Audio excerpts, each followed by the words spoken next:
తాకట్లో ఉన్న మీ బంగారాన్ని విడిపించి ఆ రోజు ఆన్లైన్ రేటుకి కొంటాం. Sharma gold company. అనంత్ శ్రీరామ్ గారు ప్లీజ్. మనశంకర వరప్రసాద్ గారుగా మన ముందుకొచ్చి ఘనశంకర వరప్రసాద్ గారుగా ఇప్పుడు వెండితెర మీద నిలబడ్డ చిరంజీవి గారి ఆశీస్సులతో మేమంతా ఈ విజయోత్సవాన్ని పంచుకుంటున్న శుభ సందర్భంలో ఈ విజయోత్సవానికి విచ్చేసిన మనసున్న ప్రతి ఒక్కరికి నా వందనాలు. ఎవరు ఎన్ననుకున్నా, ఎవరి పాత్ర ఎంతున్నా, ఈ సినిమా విజయానికి మాత్రం ఒక హిమనగ శిఖరం, ఒక మేరునగ శిఖరం ఉన్నారు. ఆ హిమనగ శిఖరం చిరంజీవి గారు అయితే, ఆ మేరునగ శిఖరం అనిల్ రావిపూడి గారు. అనిల్ రావిపూడి గారికి విమర్శలు, తర్వాత ఏమో సులువుగా తీసిపాడేయడాలు చాలా ఎదుర్కొంటూనే ఉంటారు, కానీ హిట్లు మాత్రం ఇస్తూ ఉంటారు. ఈ సినిమాకు కూడా ముందు క్రింజ్ అని, ఇన్ని కోట్లు కలెక్షన్ చేసిన తర్వాత సుడి అని, ఈ అంటే ఈ కాలంలో మీముల్లో అంశాలను బట్టి మీమాంసల్లో పడే కాలం అయింది మాట ఇది. అందుకని ఆ మీమ్స్ని చూసి ప్రతివారు ఒక వ్యక్తి మీద ఒక అభిప్రాయానికి వచ్చేస్తుంటారు. కానీ 9 వరుస విజయాలకు కారణం ఏంటంటే అనిల్ గారికి ఏది, ఎప్పుడు, ఎంత, ఎవరి ముందు ఎలా కావాలో తెలిసిన స్పష్టత ఉన్న దర్శకుడు కాబట్టి ఆయనకి 9 విజయాలు వరుసగా వచ్చింది.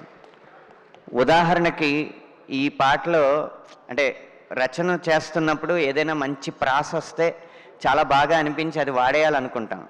శశిరేఖ పాటలో ప్రసాదు ఓ ప్రసాదు అన్న లైన్ దగ్గర ఒకసారి అన్న తర్వాత రెండోసారి అన్నప్పుడు హీరో పాత్ర నిఘా భద్రతా వర్గాలకు సంబంధించింది కాబట్టి మనం కొత్తగా ఏదైనా రాద్దామని చెప్పి ప్రసాదు ఓ మొసాదు అని రాస్తే, బాబు ఇప్పుడు మొసాదు అంటే ఇజ్రాయెల్కి సంబంధించిన నిఘా వ్యవస్థని ఇప్పుడు ఆడియన్స్ డిక్షనరీలు ఎత్తుక్కుని చూసే అంత సమయం లేదు.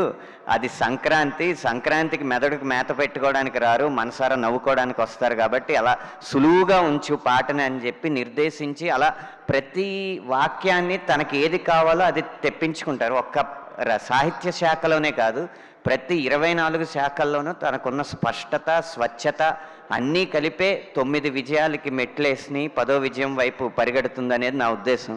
అలాంటి దర్శకుడు ఉన్నప్పుడు ఇలాగే 100 కోట్లు వస్తూ ఉంటాయి. తన విజయంలో మమ్మల్ని కూడా భాగస్వామ్యం చేసినందుకు అనిల్ రావిపూడి గారికి మనస్ఫూర్తిగా కృతజ్ఞతలు. ఇక చిరంజీవి గారు, నా మొదటి సినిమా రాసింది ఏదైనా కానీ తెర మీద అందరివాడు సినిమాలో తెర మీద నా పేరు మొట్టమొదటిసారిగా చూసుకున్నాను. మొత్తతాడి విడుదలైంది కాబట్టి ఆ రోజు నుంచి ఈరోజు మనశంకర వరప్రసాద్ వరకు నా జీవితంలో ప్రతి దశలోనూ చిరంజీవి గారు ప్రత్యక్షంగానో పరోక్షంగానో ఉన్నారు. ఈ విజయంలో కూడా భాగం చేసినందుకు వారికి నా కృతజ్ఞతలు.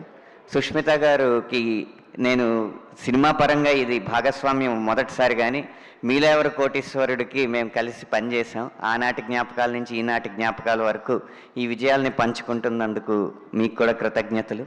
ఇలా ఎప్పుడైతే నేను విడుదలకి ముందు మాట్లాడానో, మనశంకర వరప్రసాద్ గారు పండగకి వస్తున్నారనేది ఎంత నిజమో, మనశంకర వరప్రసాద్ గారు పండగ తెస్తున్నారనేది కూడా అంతే నిజం అన్న మాట నిజమైనందుకు సంతోషిస్తూ ఆయన పండగని ఇలాగే కొనసాగిస్తున్నారు అన్న విషయానికి ఆనందిస్తూ సెలవు తీసుకుంటున్నాను.